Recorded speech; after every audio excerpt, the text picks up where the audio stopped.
don't typically ponder the elegance of bugs, especially the annoying ones. But scientists and engineers have come to realize they are actually mechanical marvels. Nothing we humans have ever built even comes close. In fact, a growing field of engineering called biomimetics is making breakthroughs by mimicking biology. For example, studying the eyes of flies led to the development of advanced optical sensors. The physics of dragonfly wings allowed increased efficiency of wind turbines. Cockroach mechanics paved the way for increased agility in robots. A honeybee algorithm helped to optimize the internet. And the tiny plant hopper is helping scientists to maximize the strength and rotation of gears. What? Gears? In a bug? That one got my attention. I thought humans invented gears.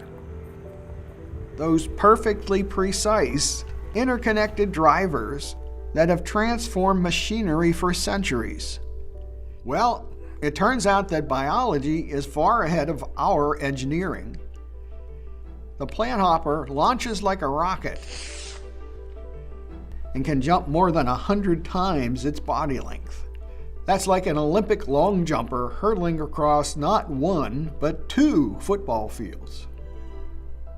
Using special cameras, scientists at Cambridge University discovered that the plant hopper coordinates the motion of its legs with these incredibly precise gears. Making long leaps accurately requires that the legs be in perfect sync. If one leg flexed even a fraction of a millisecond before the other, the insect would lose power and tumble erratically. As one leg begins to move, the interacting gears start the other leg too. With the teeth engaged, the gears spin at a whopping 50,000 teeth per second, and the bug is propelled with maximum power and coordination. As science learns more about the structures of living organisms, we seem to be finding limitless examples of mechanisms that are both precise and purposeful, both remarkably configured and beautifully functional. So what accounts for the stark purposiveness of the machinery of life?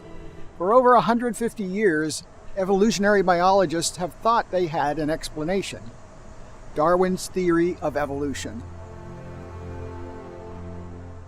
Darwin proposed that all life evolved simply by variation that occurred within a species. Then, natural selection determined which one survived. For example, let's look at bear evolution. Scientists believe the polar bear in the Arctic evolved from ancestral brown bears in adjacent regions.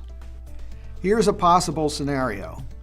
Many thousands of years ago, a bear cub was born with a mutation in its DNA. The change gave the lucky bear the ability to eat a high-fat diet, like seal blubber. So the mutant bear and its descendants could hunt seals for food. Generations later, a baby bear was born with another mutation that altered its color.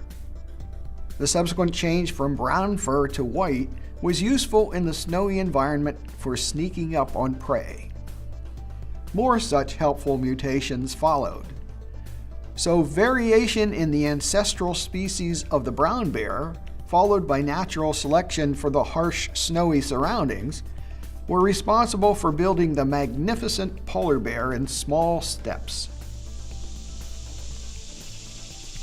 We can see fascinating evolutionary changes in species, but modern science now knows something that Darwin didn't know: that the changes in a species that we can see are driven by molecular changes in genes and DNA that we can't see, at least not with our eyes.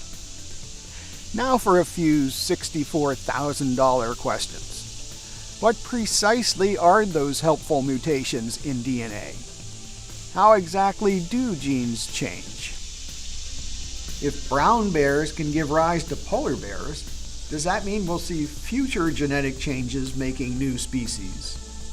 Will we humans mutate into superpowered X-Men? We'll open that box in our next episode on the effects of mutation.